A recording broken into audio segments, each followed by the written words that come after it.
Hi, my name is Aditya More, and I'm from Pune, born and raised in Pune, and I come from a very humble background. My father's a school bus driver, and my mom is a clerk at Government of Maharashtra's office, in the Treasury office, and she's been working for a few years now. She didn't always work. When I was very little, she was a housemaker, and then eventually she started working to help support the family and house. And eventually, as I made my journey through school to junior college, um, obviously teenage happened, and during my teenage, you have this whole array of emotions overwhelming you.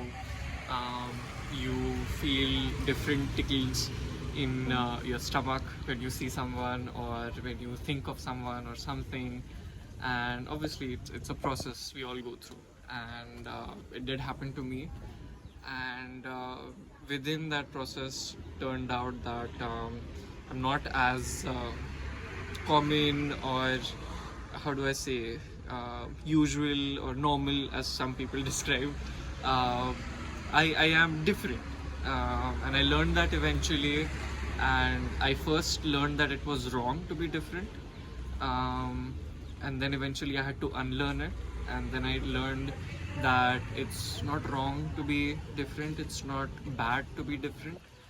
And that's how I came out of the closet as a young gay man during my 12th standard at the age of barely 17. And it was, I strictly remember, it was in 2018 September. Um, it was the Indian courts giving out the judgment of 370, striking out 377, and it had a huge impact on me personally and my community. And it was a whole array of emotions coming on together. People were happy, they were celebrating. Um, it felt right, it felt included, it felt finally, the judiciary is accepting us, the society is accepting us. This was the first step, to recognize that we exist. The judiciary, the system saw us as valid people, and that's how we made a start in the Indian society.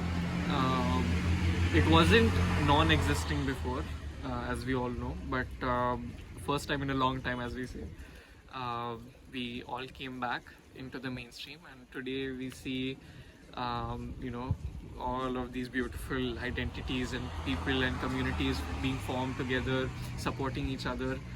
And yeah, today I'm a proud gay individual, studying my bachelor's degree here.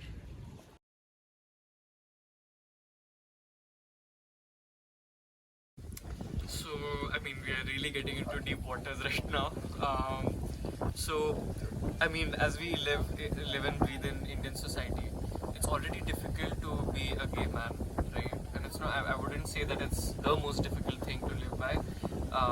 Trans people in Indian society suffer even worse. And as we go to each part of the LGBTQAI community, everyone has their own share of sufferings, everyone has their own share of traumatic events that we all unfortunately face.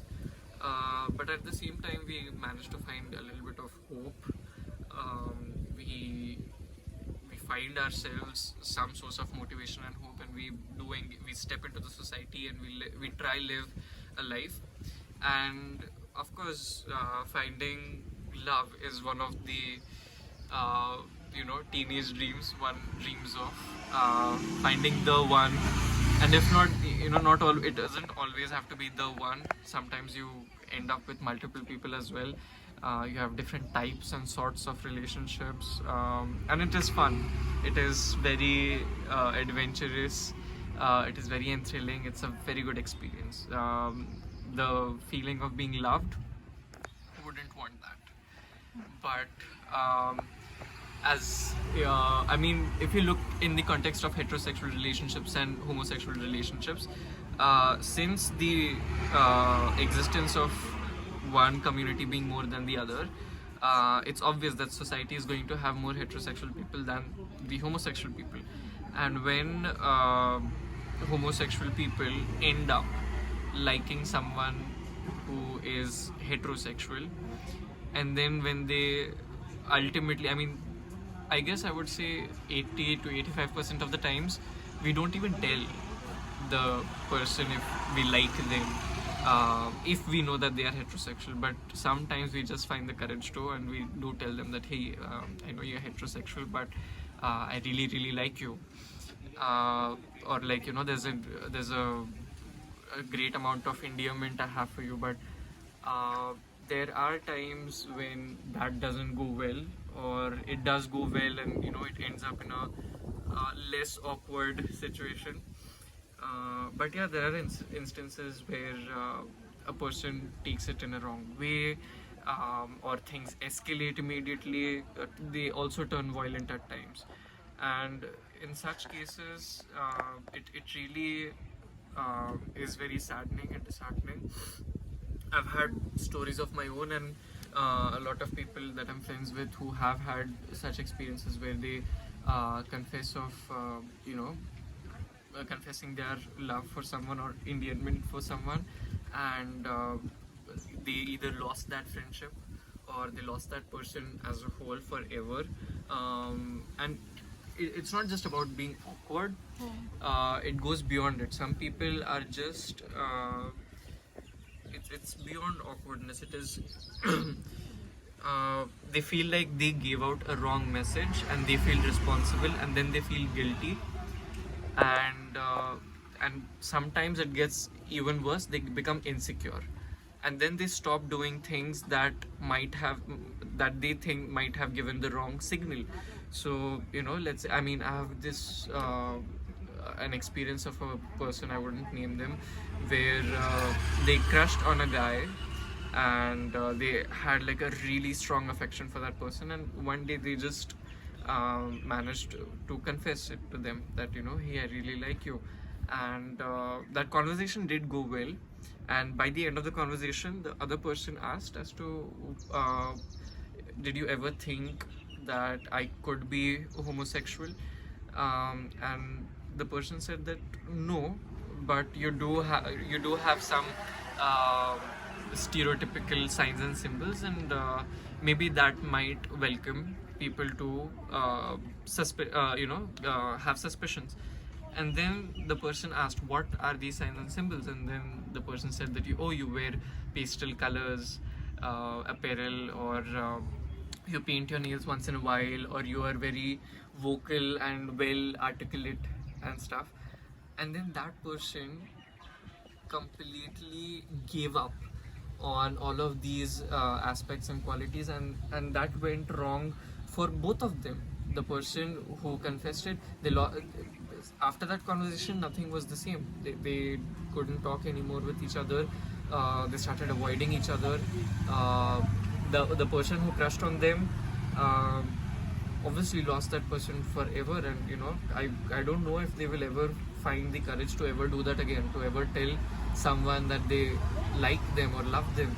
And on the second hand, that person gave up on these extremely good qualities. I mean, I don't think it's a bad thing to be well articulate, or it's a bad thing to wear pastel colors, or it's a bad thing to wear nail paints or so on. But they stopped expressing themselves, and now this is going to be a hit. This is going to take a hit for them in a long term. Let's say this person goes on to get on a job, and let's say their superior is abusing power. They won't speak up because they have completely tamed off that aspect of their personality. So they would be risking themselves, their dignity, their best interest. And I hope you see how horrible this goes. So it is just beyond awkwardness. People think for heterosexual events like these, where the person might not have or share the same feelings for the other person. They usually suspect that this might end up in an awkward situation, but for gay people or for homosexuals, it is beyond awkwardness. It and there are wild range of possibilities where this conversation could end up. It could either end up with a more stronger friendship than ever, or it could end up at life-threatening intimidation, uh, abuse, and mental distress. The range is wide, and it's really unfortunate. So, how do you tell people who go through such things to come out in a positive way, or what is that you can tell people to deal with these things? How the few ways that you can help them to say to overcome whatever they are going through, or if they face this situation. I would say here comes the role of the community and their friends, um, and this is why coming out of the closet and having a safe space is extremely important. Once you have a community to rely back on, and you have a circle of good people who provide a safe space for you, once you have that, you are not afraid of making mistakes. You're not afraid of falling apart or having a breakdown once in a while, because that is extremely necessary. You can't keep on holding up and stay like a pyramid, an island forever. That's not healthy either. You have to release, right?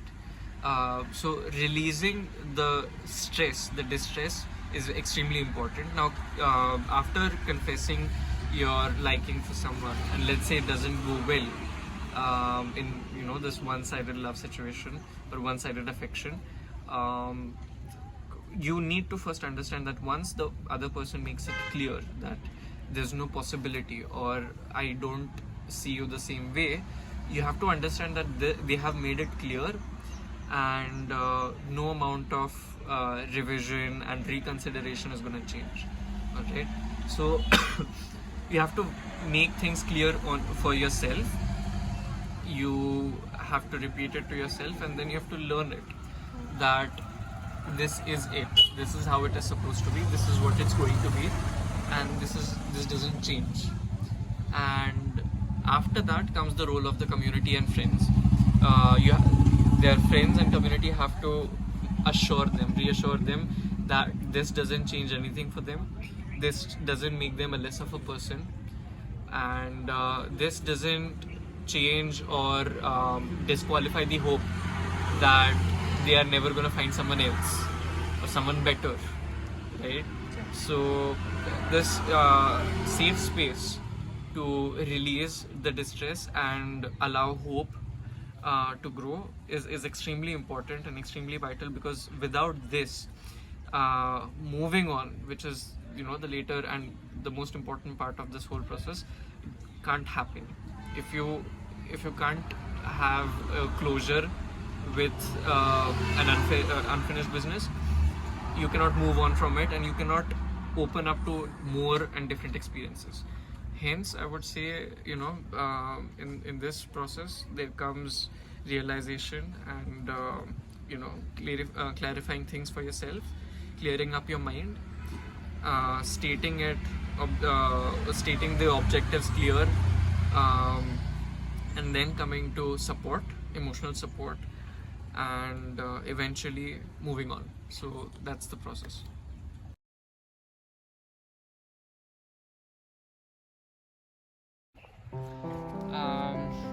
Loving someone feels great, but you know what feels better? Being loved. Being loved just enough, just as much you're worth, just as much as you're deserving, which is a lot. And I get it, waiting for someone on a ship, extending your hand to offer them support and wanting them to get on board. But let's just say they don't, and you just be there hanging around waiting for them to get on board when they're actually never gonna. Now that sucks, and that holds you back from a lot of experiences that you miss out on. You could explore a new hobby, you could travel a new country, you could expose yourself to a different culture, a new talent. You could end up with such beautiful more experiences, or just as mine, turns out you might fall in love with someone else. World might seem a little awful once in a while, but it is also filled with great, amazing people. So you need to make sure that you don't hold yourself back from such experiences.